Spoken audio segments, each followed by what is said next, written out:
Manggul.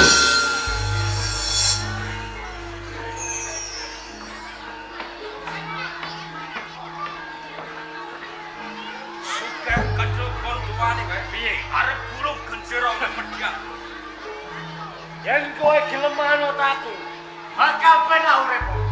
Yen aku ora gelem manut, nyawamu sing dadi gantine. Jomblak-blak banget. Maju kowe. Hei, dua. Cukup, piye? Ora ono benane wong mati saka kepelangi tangan. Pas pacane. Ayo.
pisan ayo kathok kok kabeh. Kok ndek dhewe.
Mati apa mati kowe?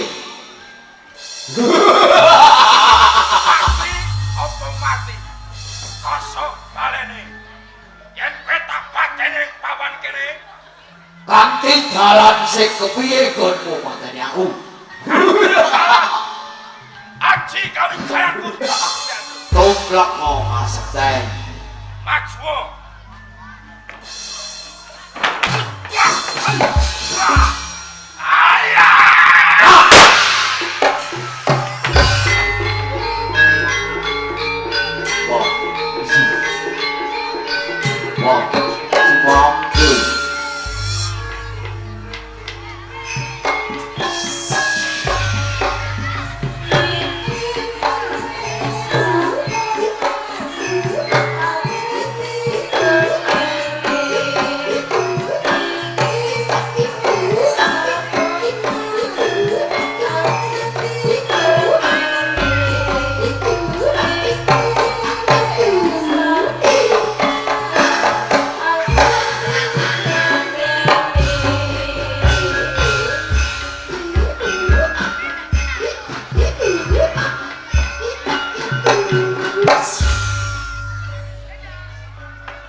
Aku suka bukan kita yang bukan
Alhamdulillah. Muga kagak ngomong nek kowe ya disana dadi bintang tamu ya. Tenan ora? Apa melok kene? Aja ngono. Wes, ayo bareng-bareng iki matur suwun. Didongakno Mbak Manten Mas Manten. Ya muga-muga samawa. Terus. Sakinah? Kawadah? Karomah. Ya terus. Sing penting entuk, ndang entuk. Anak. Wah, senengan anak. Ya wis, moga-moga rezekine ora lokane kan jaya kebak. Ya sehat kabeh. Lancar pergawene. Nah, hasil duwe anak nimbali ketoprak payu manggone. Kowe gak dijak. Kowe gak dijak. Ngono aku. Ya dene. Ora apa-apa. Kowe tetep dijak no. Ya. Wes saiki bareng-bareng ya. Wes apa kabeh? Ono ndi? Ayo goyang e.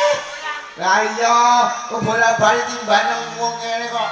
Wes apa kabeh masyarakat kuwo karo ketoprak ayu manggala. Ngono kowe bareng-bareng ayo digoyang DJ karo ngibur masyarakat. Aro maneh. Iya, goyang yo.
Gusti Patih Maha Bandu.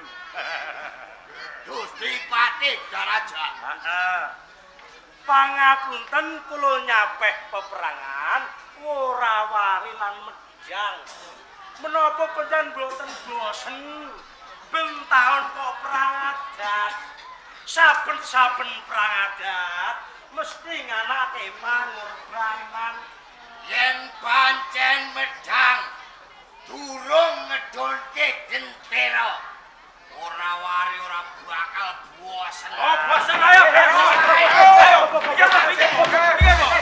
Apa itu pikir? Sampai pikir.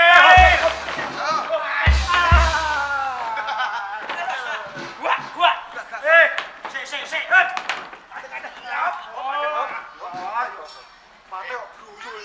Pate ulu. Sama ngomong ulu. Ayo. Ribut. Kowe ngerti pangkatku apa? Sinten? Patih Medang. Walah Patih Medang. Jeneng wedang. Oh, medang. Wis arane hula-hulu potong 50.000 sesuk.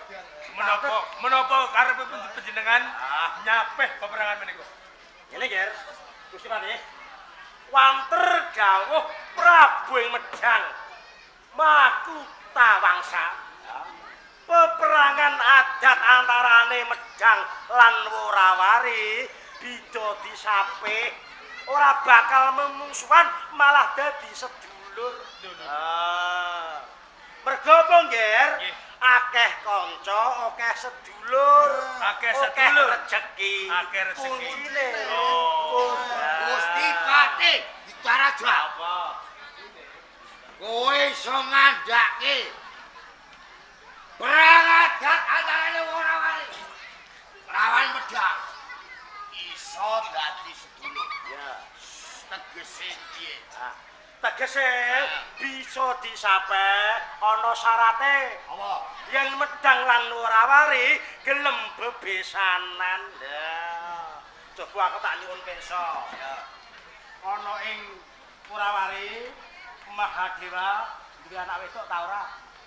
Sangertiku duwe. Ya, jenenge sapa? Mahadewi. Ana ing Medang duwe putra lanang jenenge Darmawangsa. Wanter sinuwun Prabu, Darmawangsa bakal dijodohke Mahadewi. Bebesanan rukun selawase. Lho rape to kuwi? Rape to kuwi? Tembungmu muni nek bebesanan. Kuwi akal-akalmu dhewe apa kakalae persembahanmu? Yen kuwi akal-akalmu tak satok gulumu. Sumpah nek aku ora ngapusi kowe. Tembungku iki aku minangka warangka, minangka wakil saka Sang Prabu ana ing Medang. Yen kekarepanmu sesembahanmu kaya mangono, ya. Nek sampeyan ora senajan to dadamu ora ngetrisane, ya. kowe durung yakin, durung percaya kabeh tembung. Pancen durung percaya. Prayogane.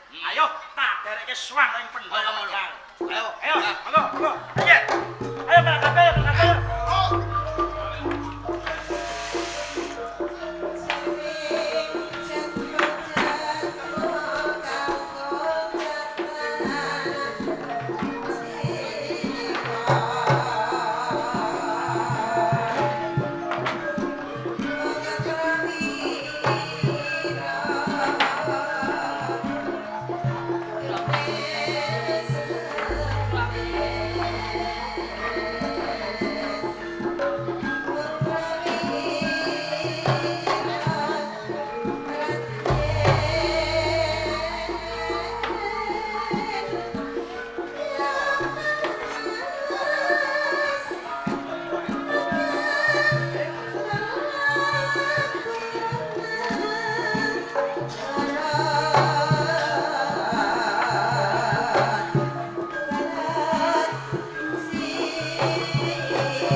Dewi. Seliramu ngapantara ing Medang. Rahayu praptamu. Nyatanipun asal kaso pangestu panjenengan. Iya. Anggen kula sowan wonten panjenengan, boten wonten alangan setunggal punapa. pangestuku kebat sira tampan. Sanget anggen kula mugi-mugi dados jejimating kangkar. Mangke bibar pesuaran badhe kula lampiraken kalian sedaya para wanita ingkang boten nate. Sauntara tak wenehi wektu kanggo putrimu Mahendra Tata. Mahendra Jata Kanjeng. Mahendra Data. Matane pun dihapus. Iya. Yer putriku sing ayu-ayu ciwi sing jenak-jenak ben. Wis derek sowan ana ngarsane Rama lan Ibu.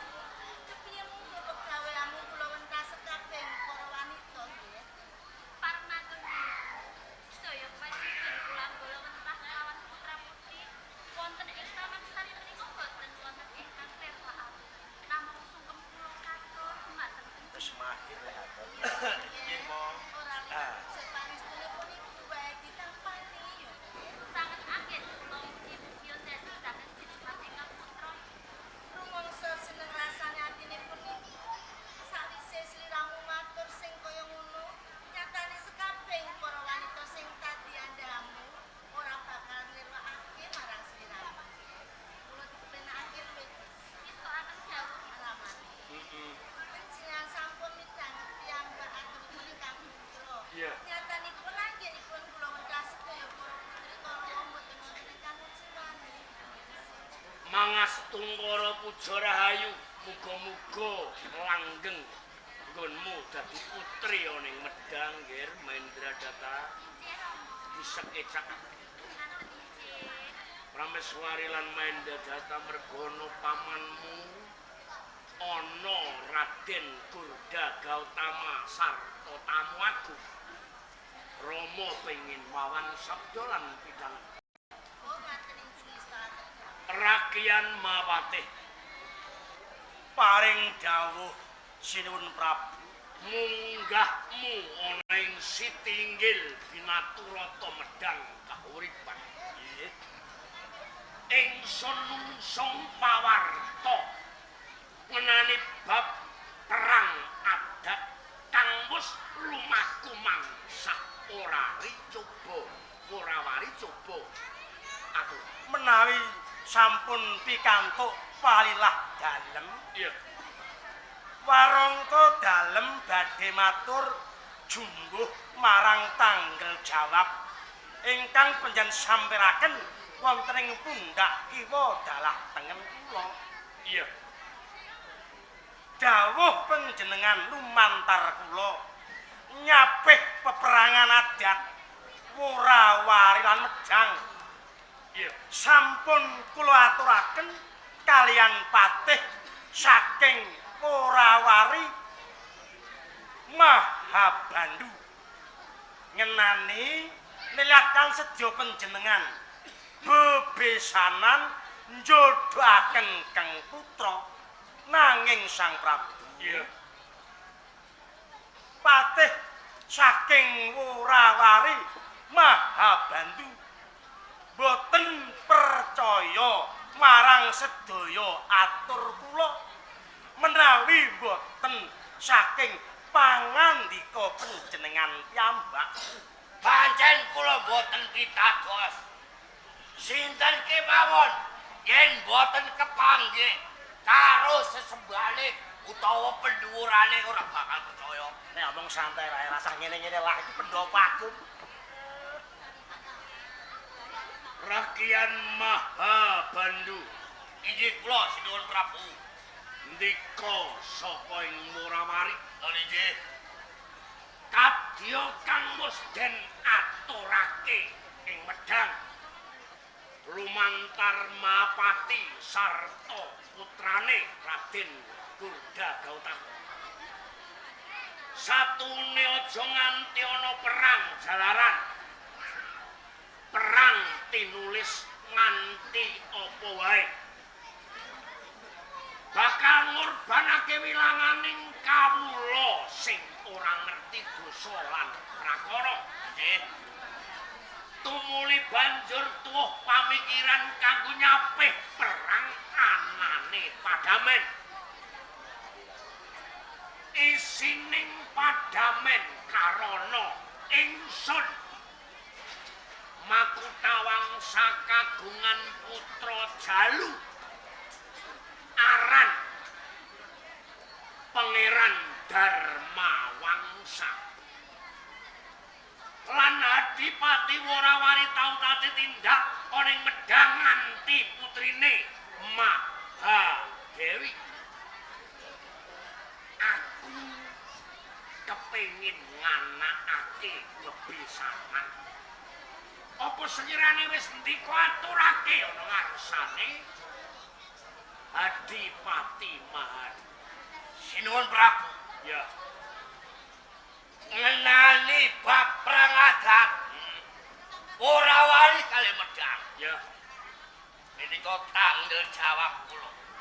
Yen ngantosaken bebesanan menika bab wigati kalian sesembahan kula Mahadewa. Ya.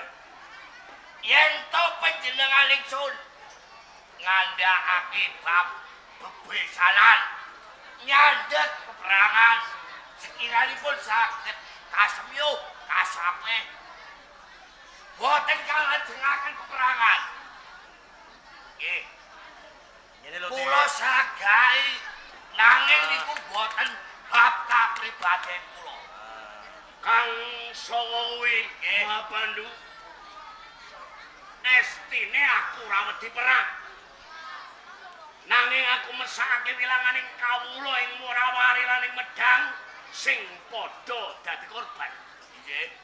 Tumuli aku banjur kepengin nyawijakake ngantaraning Worawari lan Medang kabur. Saka kuwi. Nggih. Bali ing Worawari aturna Mahadewa yen Ratu Medang nedya kepengin bebesanan.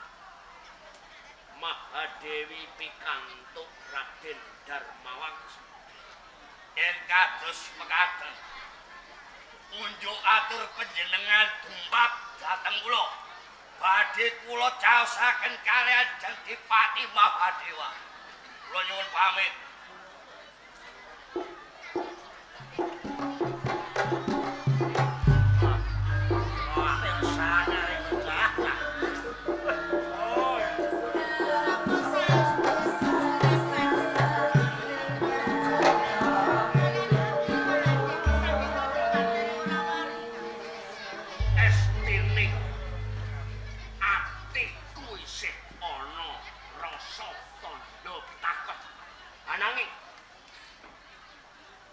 Kasurung ature rakyan patih kang supaya mambeng perang dalan kudu kang tinempuh Darmawangsa Daud kalawan Mahadewi ngono to ra. Kenapa mboten langkung prayogi bilih panjenengan menika nantu putra panjenengan langkung pun Darmawangsa. Saged napa mboten dipun dhawuhaken kaliyan Putri Mahadewi? Nuwun sewu Sang Prabu. Ya. Leres pangandhipun Kang Garwa. Perkawis jejodohan Kang Putra sampun sarembak napa dereng Kanjeng? Buldaga utama ana pamikiran Leres panjenengan salah satunggal pengayuman ingkang bijaksana. Boten namung ngenengake bab keluarga ugi migatosaken kawula. Menawi setunggal marginipun bedamen antawisipun Worawari dalah Kraton Medang menika kedah nganakaken bebesanan dedaupanipun Kanjeng Pangeran Darmawangsa pikantuk Mahadewi saking Worawari nanging kula kuwatos sanget. Nggih menawi Kanjeng Pangeran Darmawangsa jumurung menawi boten mangkinipun kados pundi. Mahendra Data Inggih Rama. apa kowe padha pamikirane kaya ibumu? Sami kados ibu Kang Mas Darmawangsa menika dipun tanggulang rumiyin Rama. Ngono. Nggih. Coba ngadeka jumeneng. Tindak oi kapengerangan aku rono Kang Mas.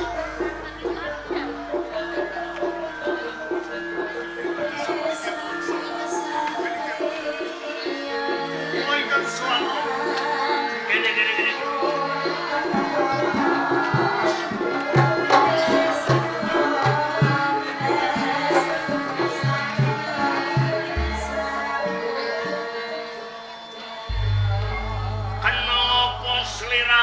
Pangabiyantara ing pendopo agung Medang. Ndadak kadang omah Hendradata kang tak utus kampiring kasatriyan saka tindak ngendi Darmawan. Pangapunten ingkang kathah, mbok bilih ingkang putra mboten wonten ing pendhapi agung. Awit kula mboten nampi serat Ibran, mbok bilih wekdal menika wonten pasewakan agung. Nembe kemawon kula mapan wonten ing kasatriyan Rama. Oh ngono. Mula pancen mbok menawa ibumu supe ora ngabari. Rama lali ratu uninga kalawan pamanmu Gitaraja sarta Raden Gurda Gautama. Tumuli banjur kadangmu sing takon munggah ing sasana. Rama, Iya. dadosaken rasa tandha pitakon wonten salebetipun manah. Panjenengan ngutus dumateng kadang kula ingkang supados kula sowan ngabiyantara. Menawi tetela wonten kawigatosan, magepokan dumateng kula monggo paring dawuh dumateng ingkang putra Rama. Sliramu mestine midhanget yen ing sangat iki Medang lagi campuh perang brubuh. Parang muka saka nagari Worawari nyesek mangkat yudha ngorbanake kawula sing ora sithik wilangane prajurit Tamtama Nayaka Praja padha gugur ing madyaning Rana Mandaludha. Nanging senajan gugure dadi kusumaning bangsa timbul rasa pamikiran ing antaraning Rama ibu pamanmu Gitarja miwah Tamtama Nayaka Praja. Tumuli banjur nimbali sliramu kang supaya munggah ing sitih hinggil Binaturata Medang iki, Ger. Lamun den lajerake kang slira kang bakal nintir kawibawaning Rama lenggah pinangka ratu to pandam pengayoman. Jalaran sliramu putra Kamijil Werda kadange Mahendradata sing menang nggahi miturut parti saraning keprabon. Nanging pacoban sing bakal tok lakoni iki abot apa sliramu sekirane saguh Darmawan. Rama, Ya, langkung prayogi paring dawuh dumateng ingkang putra. Sinaosa awrat anggen kula nglampahi. Kangge ngatonke darma bekti kula dumateng panjenengan, ya. kula namung sendika dawuh.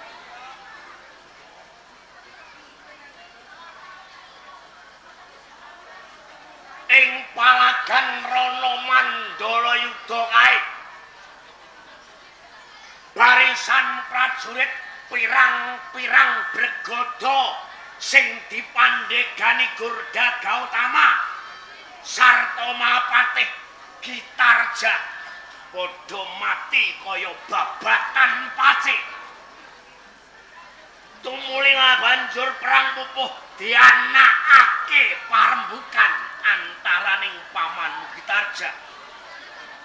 Perang bakal sidem tentrem kanthi laku tumbaling perang kejaba mung laku bebesanan ing antaraning Worawari lan Medang. Lah, sapa kang piniji? Putring Worawari nama Mahadewi, putra ing Medang nama Pangeran Darmawangsa.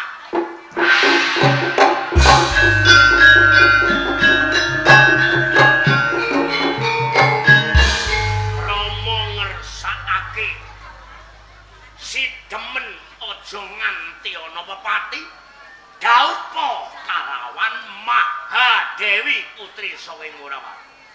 Sareng kula midhangetaken sedaya pangandika panjenengan Rama. Ya, Kanthi dasar mbok bilih kula kedah dedaupan kalih Mahadewi. ya. Perang adat pendak setahun sepisan saged kasirep. Ageng sanget anggen panjenengan migatosaken dumateng kawula wonten ing Medan. Ya, Kawula ingkang boten ngertos bongkot pucuking perkawis kasempyok marang Aradan Ya. awit saking wengisipun peperangan. ya. Nanging Rama, kenging menapa gesang kula ingkang dados korban. Kula niki boten nate srawung kalih Mahadewi. Saking pangandika panjenengan mbok bilih kula kedah dedaupan kalih Mahadewi. Pangapunten ingkang kathah kula mboten saged nglampahi Rama. Kenapa ora sagup? Awit kula niki dereng ngertos lan dereng nate sabejagong kalih Mahadewi. Ya. Kanthi tembung kapribaden mula pancen sliramu korban. Ning yen kanthi tembung pangeran Hadipati Anom calon ratu Medang, sliramu wajib ngorbanake. Awit pilihane matine kawula kang ora sithik padha dadi korban sakwise kowe durung dadi pandam pengayoman. Ning saumpama kowe dadi pandam pengayoman kowe dikorbanake, Daud kalawan Mahadening kawulamu ora dadi korban. Apa salahe Darmawan?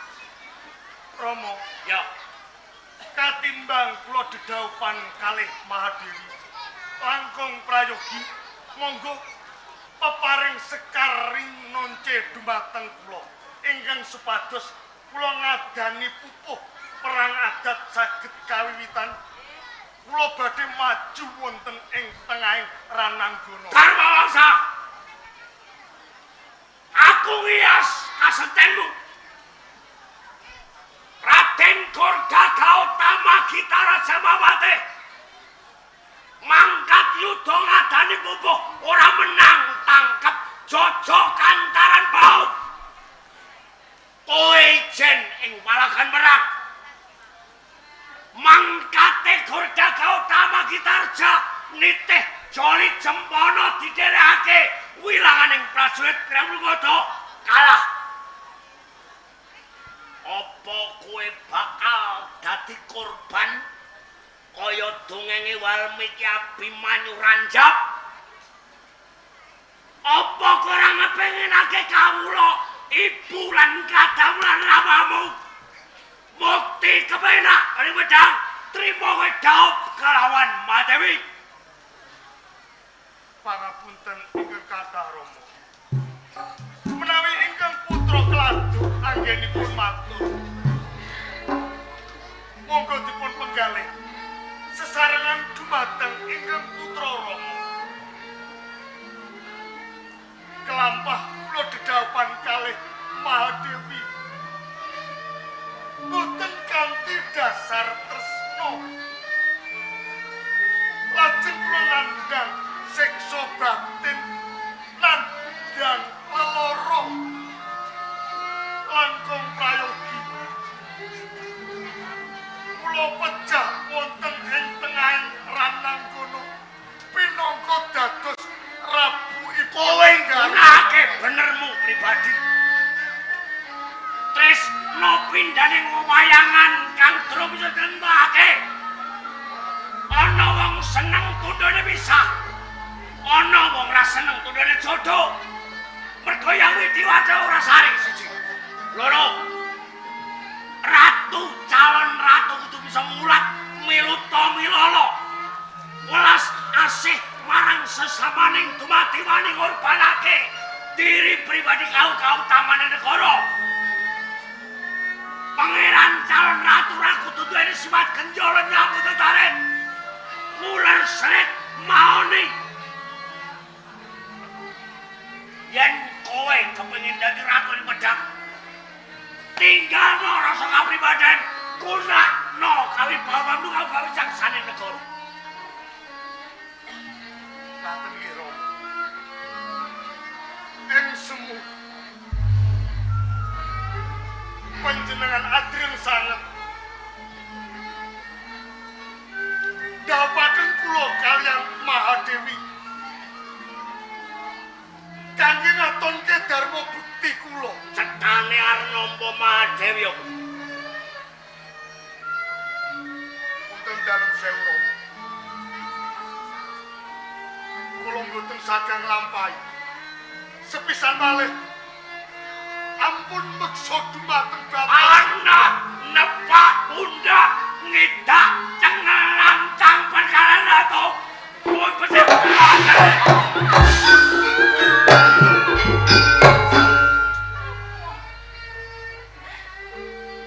Putraku dan mawangsa. Mungkin aku dipukur anyuan apa-apa marang sliramu. Kali cilik sliramu tak lelite supaya kowe bedoni aku bukti marang wong tuwa. Panjenengan tiyang ingkang nglairaken dumateng kula. Saku marang pangandikane ramamu. Gimana sedaya kabeh para kawula ki. Kula kinten panjenengan ngertos. Anggenipun kula raosaken Ibu. Ibu ra bisa nyawang kaenan sing kaya ngene. Sliramu tansah nenangani dawuhe marang ramamu. Katimbang ibu nyawang sliramu lan ramamu tansah kaya ngene. Luwih becik ibu. Ampun kados ngaten. Ibu ampun ibu.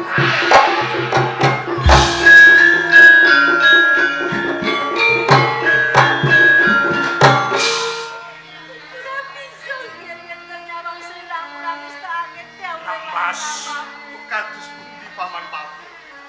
Monggo dipun penggalih. Panjenengan kedah saged ngiwahaken kapribaden Ngaten iki. mengenaken marang kawula lan negara. Kula saged raosaken kados pundi raos panjenengan. Nanging percaya marang pun paman ana tetembungan tresno kuwi jalaran saka kulita.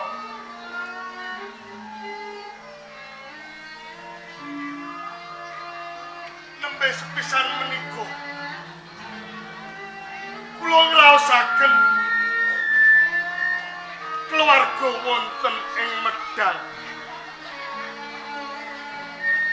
tansah congkrah awet migatosaken dumateng kula. Rama pusaka kula wangsulaken dumateng panjenengan. Sinaosa selak dumateng bantos kula. Kula saged dedaupan kaleman.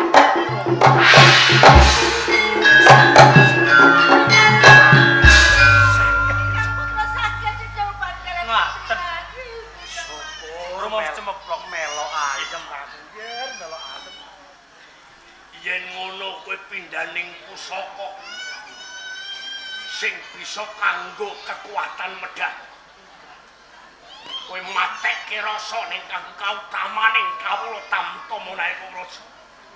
Tak kudang tindakno daud apa bebanak tak layak. Kula namung nyuwun dumateng panjenengan. Kelampah kula dedaupan kalih Mahadewi. Menawi ing tembe wurinipun wonten dawuh kang ageng ampun nutuh dumateng kula.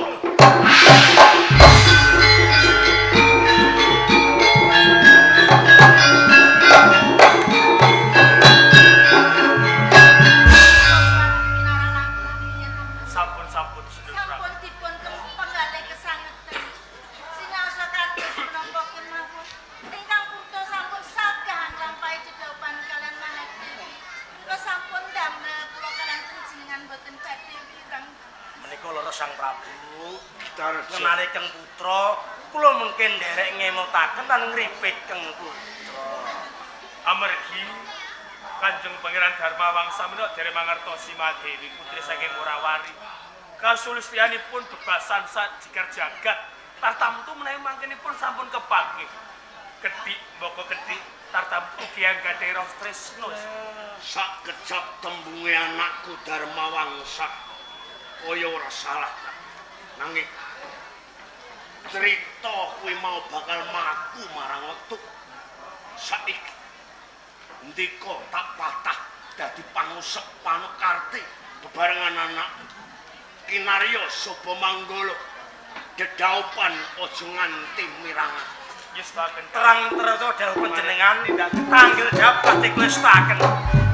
Ayo nggih. Ora ini. Derek kowe